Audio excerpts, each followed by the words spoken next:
Mitigation is the key component to the RFA process, an important focus in the written report.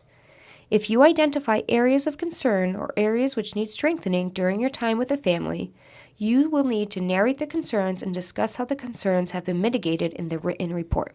Regardless of the template you use for the report, you will document the concerns and the steps the applicant took to overcome the issue. Remember that the focus is on the current functioning and their ability to parent in the here and now. How did you handle this loss or this grief, right? How they might do that and resolve that might look very different than the picture that we might have of I went to therapy for 4 years and then I took some medication and then I titrated and I weaned off and I still go to this support group, right? That might look like something in their church or community or if they're an introvert, that might look like something online that is a support community.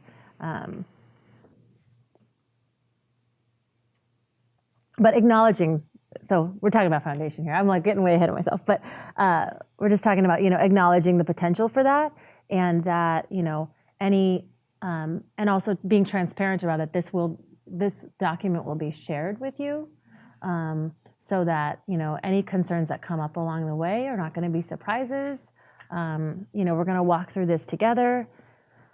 And, ultimately we both want to make sure that we both have the same goal in mind, which is what is best for this child, right? No matter what, if that is, here or if that is wherever this child is going to land, we both know that's the goal. I trust that, you wouldn't be here if that wasn't what you wanted for this youth. So we have that in common at least to get started. Mitigation begins in the interview process, as this is where an applicant will reveal any life experiences that may raise a concern regarding the health and safety of a child in care. As you are interviewing, ensure you are addressing any concerns you may have as they arise. Be open and clear with the applicant around the reason for concern and utilize the mitigation questions to assist in assessing the current impact the event or events may have on the applicant and family. This is key to assuring that when you get to the report writing that you have the information to confidently articulate that the concerns have been adequately addressed and do not present as a concern on the current functioning or capacity to parent. This is where the behaviorally based questions can assist with mitigation. Remember that there are other ways for a person to process and work through a traumatic event outside of formal supports like AA or therapy. If there is a co-applicant or partner involved in the applicant process, inquire with the partner about their view of the individual's functioning and parenting abilities in the present. Be open to listening for the supports that were or are being used. The presentation of the event in the here and now. Take note of the individual's nonverbal cues and affect as they are discussing their history and its impact on current functioning. Does their affect and nonverbal communication match what they are saying? Focus on the current impact, if any, as the core of the written report when you narrate the concerning area or event. If you determine that concerns are ultimately unable to be mitigated based on evidence that you have gathered, you must be able to articulate the specific concerns in the written report. The specific should focus on the impact the concern has on the individual's current functioning, ability to parent. If you are able to indicate that an event occurred but has no current impact on the applicant or children in care, then you are able to mitigate with confidence.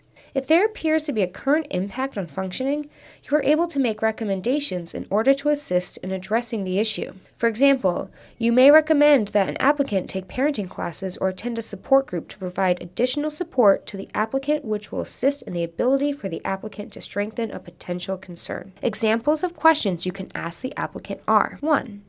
What did they do after the event? Who did they tell? How did they process it? Did they get support from family, friends, or formal support systems? 2. What were the applicant's efforts towards healing or rehabilitation? 3. Consider the applicant's age and type of experience, nature of the event, and seriousness. 4. Has the issue resurfaced? If so, how did they handle it? What support was utilized? 5. Provide resources and encourage the family to accept assistance if you are recommending supports. 6. Are they aware of any triggers? If so, what are they, and what do they do when they arise? If they have a partner, inquire as to their understanding of any triggers and their response when they occur. 7. Utilize collateral contacts if concern is significant enough, including references, physicians, therapists, and others as support. 8. What time elapsed since last occurrence? Is there a pattern of behavior? 9. Is there a relapse prevention plan if relevant? Implicit in completing the family evaluation is understanding yourself. This involves an awareness of who you are professionally and how your personal life, values, and beliefs influence the work you do with the families you serve. Everyone has varying beliefs, values, bias, and attitudes that make up who they are. The importance is your awareness and processing of these beliefs, values, bias, and attitudes so that you are certain to complete a fair and professional evaluation. Having an awareness of your own potential biases is foundational in understanding yourself personally and professionally. Using cultural humility and curiosity in approaching families you're working with can help ensure you're providing a fair, professional, and thorough evaluation. RFA workers are encouraged to approach families they work with cultural humility. Child welfare agencies working with families through the family evaluation process strive to have program practices, services, and supports provided to children and families that incorporate and embrace the family's unique cultural characteristics and diverse backgrounds. Cultural humility includes, however, is not limited to the family's ethnicity.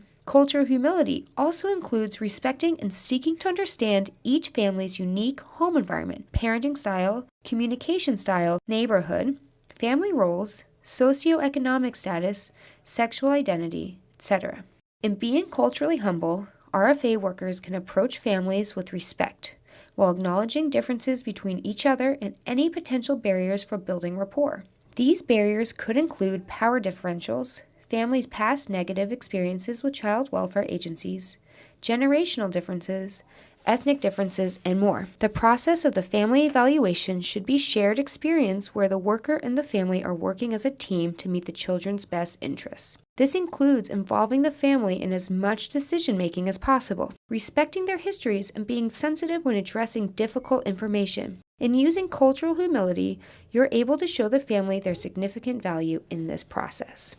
Bias is a prejudice in favor of or against one thing, person, or group compared with another, usually in a way that's considered to be unfair. Biases may be held by an individual, group, or institution and can have negative or positive consequences. There are types of biases known as conscious bias, also known as explicit bias, and unconscious bias, also known as implicit bias. Unconscious biases are certain beliefs or social stereotypes that form outside one's own conscious awareness. Everyone holds unconscious beliefs about various social and identity groups, and these biases stem from one's tendency to organize social worlds by categorizing. It is important to note that biases, conscious or unconscious, are not limited to ethnicity and race. Though racial bias and discrimination is well documented, biases may exist toward any social group.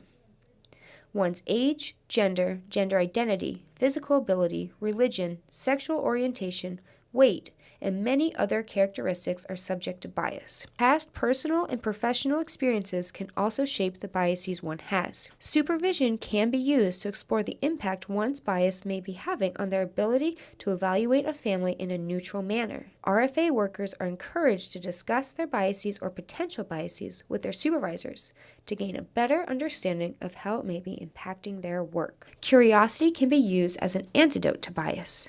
When RFA workers can stay open, they seek to gain a better understanding rather than making assumptions. There is a difference between being interested in your subject and investigating your subject. Seek to come from a place of interest and curiosity, rather than investigation and judgment. This should allow you and the family you're working with to have a more respectful and relaxed experience. Ensure that what you are curious about and what you are asking about is relevant to the family evaluation. Questions being asked should seek to gain more information related to the individual's functioning and parenting practices in the present. Prepare yourself before beginning an interview as to what information may make you curious, why it makes you curious, and what questions can be asked to give you a clearer picture.